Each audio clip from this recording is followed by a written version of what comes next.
Well, hi, everybody. Welcome back. We're going to do GERD round 2. And this one, I really want you to pay really close attention. I am going to cover triggers, gastroesophageal reflux disease foods that can trigger your heartburn. And we want to have as less triggering as possible so that we can have a higher quality of life. So personally, I've been having a hard time with my GERD over the last month. I moved into a new house.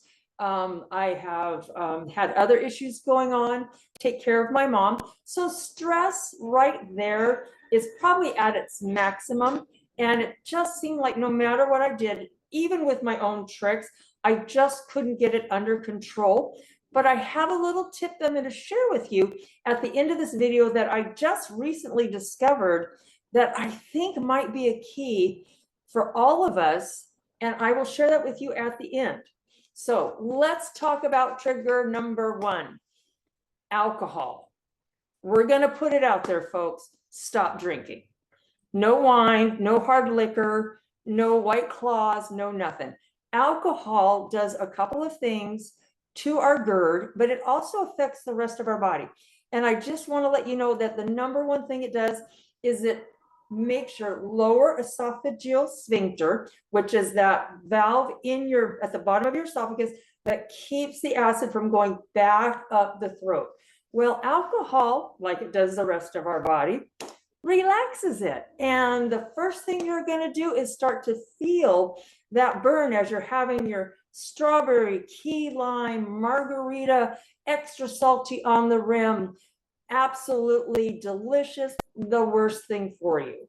So a recommendation is to remember that if you are going to drink, and you can drink and maybe tolerate alcohol, is maybe choose more of a lighter wine, because hard liquors that are mixed with a citrusy syrup for that fabulous sugary flavor is just a no-go. I can't even do them anymore.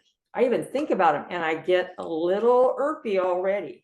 So maybe some of the things that you can look at are switching to something that's a non-alcoholic beverage. That might also be a good idea. There are many, many new ones out there. I would recommend try experimenting, because that's the only way you and your body are going to know if you can actually tolerate a lighter alcohol drink. Also, if you're going to do an alcohol drink, try and not do it in a, oh gosh, what do they call that? Like a daiquiri, where they blend all that ice. That tends to cause the acid reflux to come up a little bit faster and stay a little bit longer. So go out there, give it a try. If you can do a little bit of alcohol with moderation, I would say absolutely go for it. Please make sure you're over 21. And if not, please accept the fact that alcohol is not going to be your friend, no matter how buzzed you might get. Okay, the other part is because of the acidic mixtures with alcohol, if you do want to go something tropical, they are usually something that will just kick your acid reflux into high gear, and no amount of alcohol is going to make that acid reflux feel better. Mentally, you might, but your acid reflux is going to plow right through, and it's going to be very uncomfortable. All right, number 2 are the citrus fruits. So we mentioned them just with the alcohol. Your apples, your oranges, your limes. For me, strawberries, grapes at times. Acidity, and your body will let you know which ones you can eat and which ones you can't. But there are times when we have an acidic fruit, but our throat has already been kind of irritated by a little bit of reflux we might have had earlier that day. Well, it just makes it a little bit worse. And then the more acidic fruit that you eat, the more inflammation you're going to get. And we don't want to cause more inflammation. We want to decrease inflammation. And with decreased inflammation means not as much pain or discomfort. And when I tried an orange, gosh, what's it been? Maybe a month, when the little cuties were out, and I immediately regretted it. I had 2 wedges, and it was a challenge to get under control. So I have to now remember in my mind, and my mind likes to play tricks, I just can't do the acidic fruit. I cannot even do pineapple. I can't do kiwis. And surprisingly, I can't do bananas. So if you're listening closely, food sensitivities is a huge part of this. What are you sensitive to? So start making that list and stick to it. Let's talk about, oh, we'll just throw it out there, Mexican food, the chilies, the chili powder, the grease, oils, sometimes even the corn tortilla, all of those affect me. I can't eat the rice because it's over processed, but I can eat the beans and the choice of meat. I usually go with a chicken or a hamburger, but I found that it probably sounds really plain to you, but I've adapted to the lesser hot spicy stuff. Now, I'm Mexican. I miss my food and I would love to have my food, but it's just not going to work with me to where I can go out to dinner with friends and then have fun afterwards. Because if I ate true Mexican food with all those spices like I used to love, I would be out for the rest of the evening. I would be the one going home while everybody else goes out and enjoys the movie or the dancing or the late night walk. So just take a look at what you're going to order on that menu in that restaurant that you're at, and even ask, how hot is this meal? When I go to Thai, they say usually it's 1 through 4 or 1 through 5. I typically ask for a -1 as a joke, but they truly understand what I'm saying. I cannot tolerate the spice of an East Indian food made in its natural way. So they, they're actually pretty good. They will modify a few things, and I can actually do pretty well. Which brings me to another point, is when you are having a meal, don't overindulge. Don't become gluttonous. Eat a small meal, ask for that box to take the rest of it home, enjoy it again the next day. But if you eat over your comfort level, and that again is up to you, because you get to choose what you consider your comfort level, that won't cause you to go into a GERD reaction. And just realize that you have extra food to take home that was made specially for you and not as spicy. You'll sleep at night, you'll have fun later on that evening, and you'll be feeling fine the next morning. Would like to mention, for both ethnic foods that I mentioned, tomatoes are very popular. Now, tomatoes, as we know, is a fruit. It's a citrus fruit, but we tend to cook it with more of our greens and our main meal entrees. I cannot tolerate tomatoes dehydrated, sun-dried, or in a paste. And I can only eat raw tomatoes as long as I eat them before noon. So I'll have them in the morning, like with my omelet or with other things that I might choose to have for breakfast. But again, tomatoes, I've had people with GERD who have no problem with tomatoes in any form. I found out, for me though, through the process of elimination, I can't do cooked or sun-dried or dehydrated tomatoes. Raw is the best way for me. So out went the spaghetti, out went the enchiladas, out went anything that contained a tomato base. And that's actually okay, because tomatoes are my worst offender and I love them. The problem is I have more pain and discomfort that lasts longer, even with all my tricks, than any other food that I've ever eaten. So innocent tomatoes, which is a nightshade, can actually cause you a lot of discomfort, and we don't want discomfort. So you choose your tomato how you want it, and maybe just make a little tip in the back of your head that if you do have a bedtime reaction, so to say, have your tomatoes way earlier in the day. Even for lunch, if that works for you. I have found that my golden hours is I cannot have them after noon. So that is what worked for me. Let's talk about the American passion of coffee. I love my coffee. I've always loved my coffee. I started drinking coffee when I worked the night shift at the local hospital, added all those fabulous flavors. It was heaven. And then slowly over time, I realized I started getting heartburn. And this is back in my mid-30s. I was really surprised. And so I started cutting back. adding more of what we used to call the frou-frou flavor, your vanilla, your caramel, your chocolate, whichever one you buy at the store that you love so much. And it just wasn't working. So then I went full decaf and just a little bit of the frou-frou fluffy, lovely taste. And I realized it was actually working pretty good. So I actually did that for several years until my mid 40s. And I started getting bad reflux with just decaf coffee. So I went off of it for a few years and realized it was a key component to acting up on my GERD. But I love coffee so much that I started diluting my decaffeinated coffee, which actually worked out okay for me. I went from enjoying a rich espresso all the way down to almost a latte. And it has been right now working for me. I do admit on occasion, I do get a little bit of reflux. So I am again reevaluating, is decaf coffee in my future?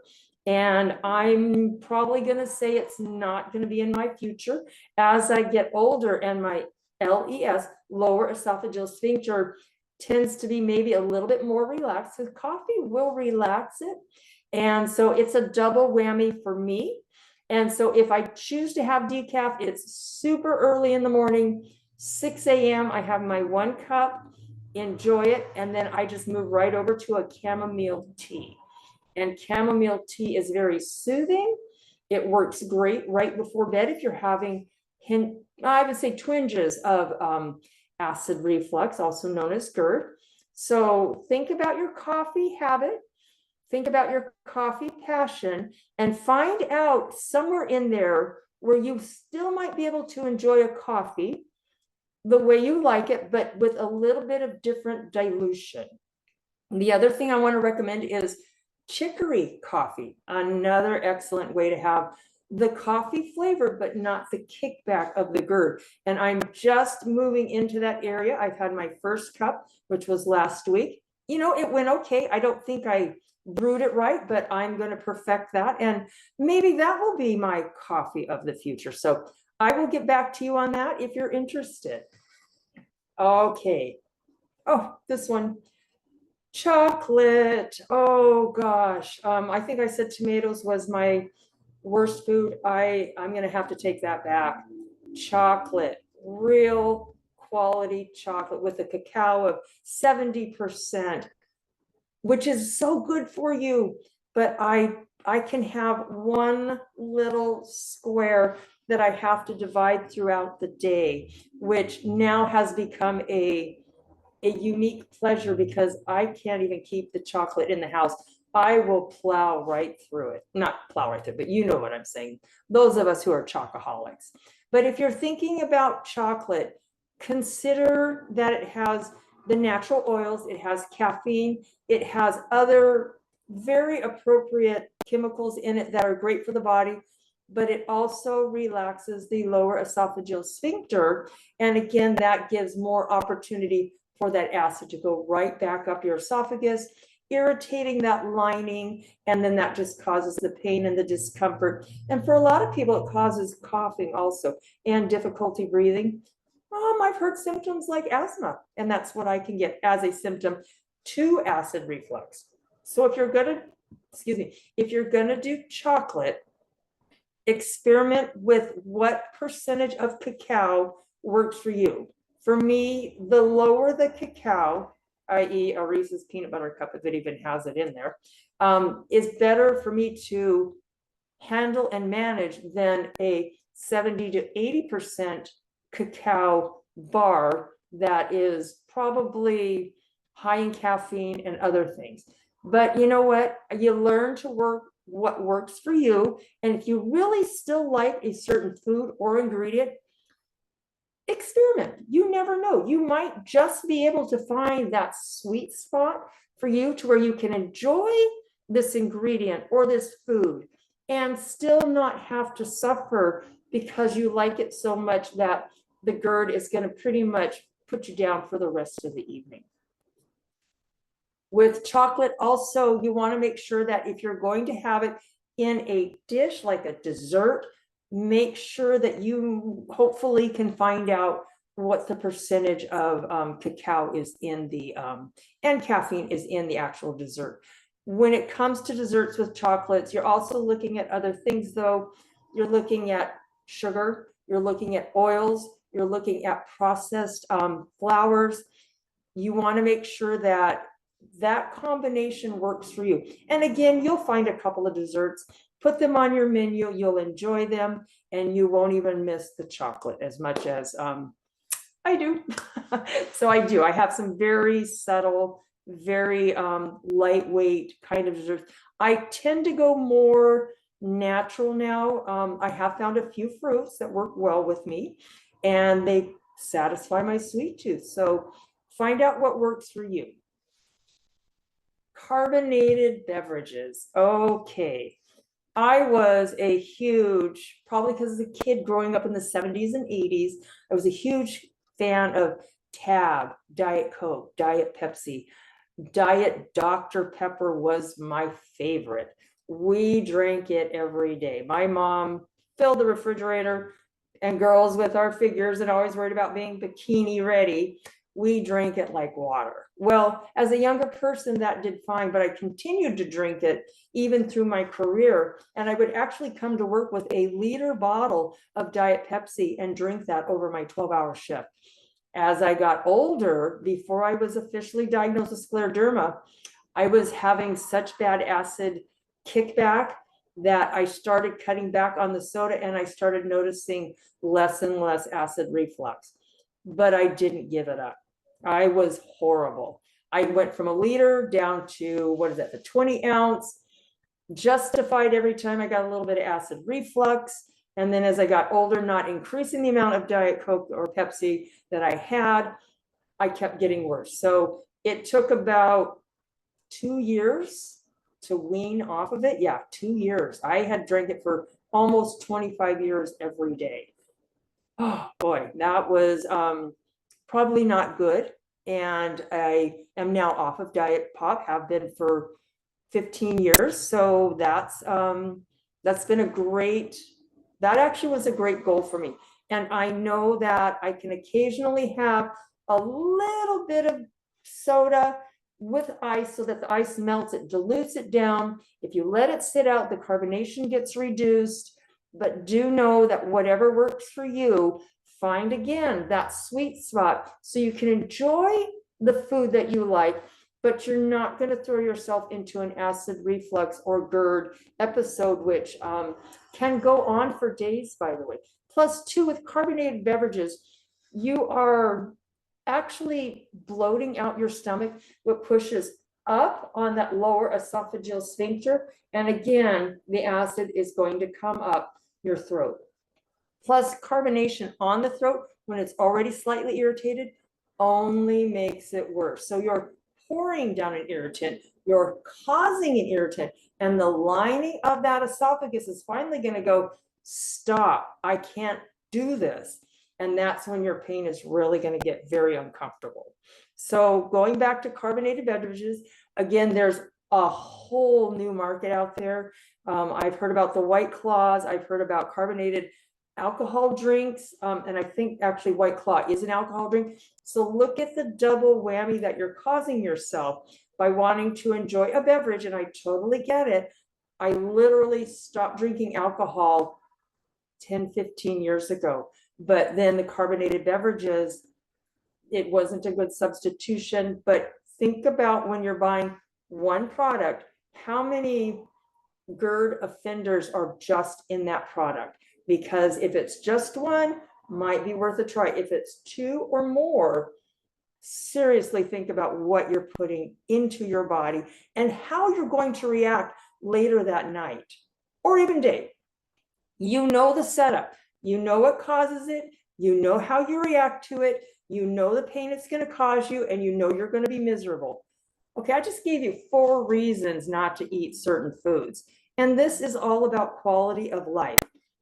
When I get really bad acid reflux, I'm down. I am at home. I'm sitting straight up in my couch or in my bed so that I can relieve it. And I'm eating my celery sticks. I've got my juices going, and it slowly takes time, but I can actually have acid reflux for more than 24 hours and I'm miserable and I'm not a good person to be around. It really affects my sunny mood. Okay, so let's go ahead and move on to onions and garlic. I didn't realize how much of a issue garlic was for me when it didn't come cooked in a meal. I was at the yoga, I go to a yoga studio here locally, and in that yoga studio, they have like a small espresso juice bar. And so Rose made me a ginger, greens, garlic drink. Sounds really gross, but it was actually good. What hit me was the garlic. I had 2 sips and that garlic literally burned down my throat. And I was not having a delayed acid reflux. My throat was feeling fine. It took me a week to get that inflammation under control. So garlic is now out for me.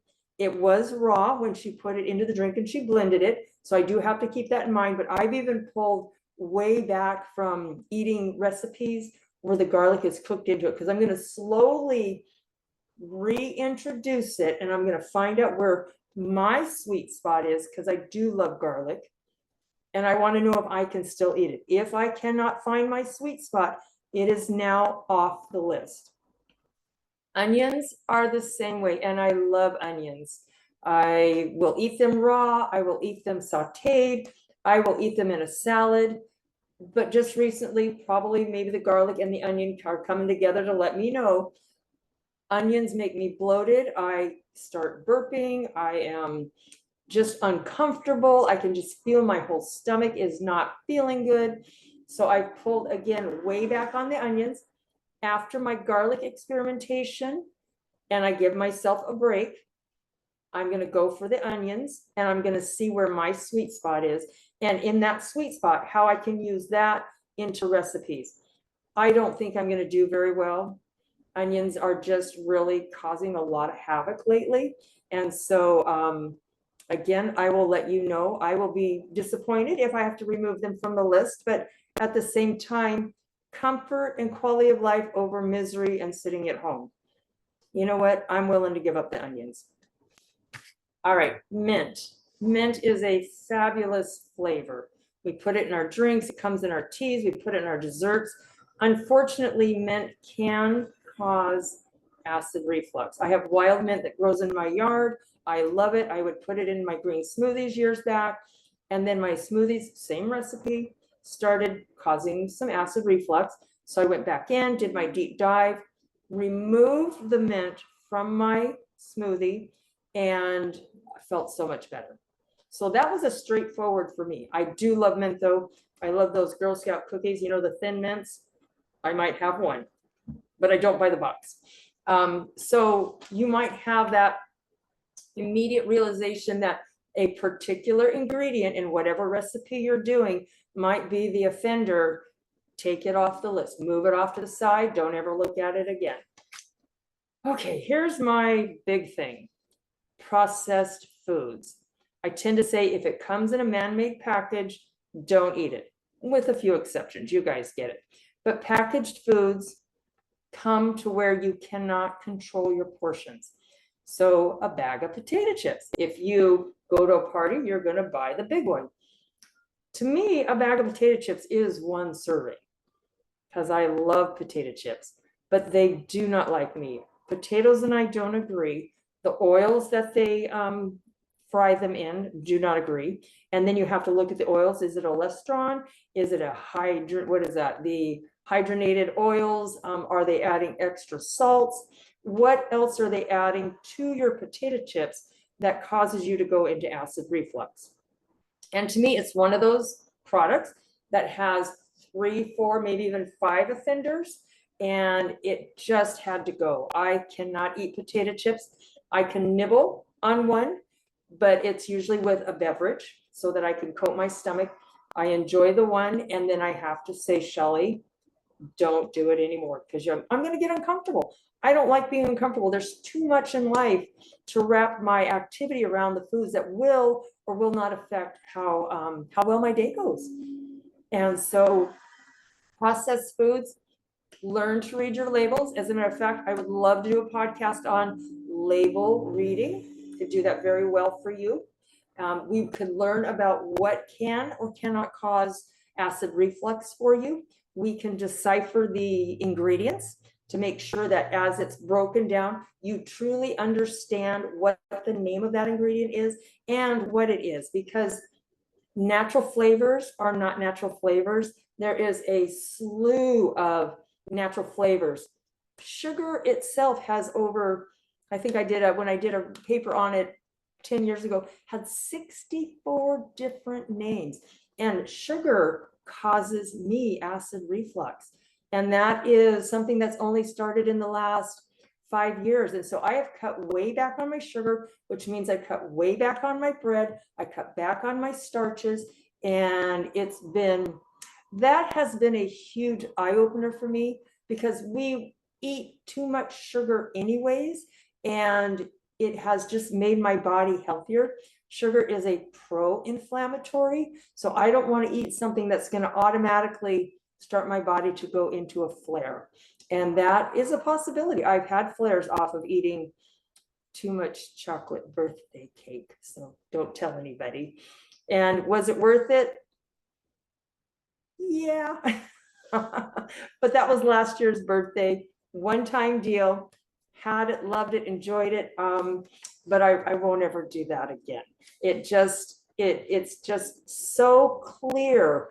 I cannot do chocolate, fat, flour, butter, things like that, all in one ingredient. Separated, scrambled eggs with cheese, a little bit of butter on something that might be delicious, like my greens for the day when I saute them. But all together in a combination of a chocolate cake, by the way, 7 layers, it was deliciously destructive. And so I just want to make sure that you understand that you can choose your sweet spot for triggers. You just kind of have to work with dilution or concentration, or even adding another non-offending ingredient. And I think you'll find yourself not as limited as you think you might be. It takes a lot of imagination, takes a lot of time, takes a food diary, it takes reading labels and understanding them. And then it takes, how can I get out of a GERD reaction? If I do want to indulge, what can I do? So that area right there, we covered last week. But here's the sweet thing I wanted to tell you about. I have been experimenting with juicing. I've juiced for the last 20 years, but I'm trying to come up with juice combos that will put the fire out so that you can go to bed, head to bed at a 20-degree angle, prop up your pillows, and or you can go out and about in the daytime and know that this is not going to be the main focus of your day. This pain, this burning, this discomfort, the bloating, the belching, the burping, it's not fun. It's not fun. It's actually very uncomfortable. So the less you can cause it, but still enjoy the food, the better you're going to be. So we will close here. I do want to mention again that label reading might be a great podcast to do. We can take them a little bit at a time, but GERD, quality of life, and food are 3 things that when they come together in the wrong formula, it's just uncomfortable. And we don't want to be uncomfortable. We have enough to work with. So if we can modify, learn, and adapt, quality of life is just going to be so much better. And that's really what it is all about, is happy, safe, healthy life. And I wish you all, thank you for joining me. I hope you enjoy this podcast, and I'll be seeing you next time. And maybe we'll go take a look at some of those labels.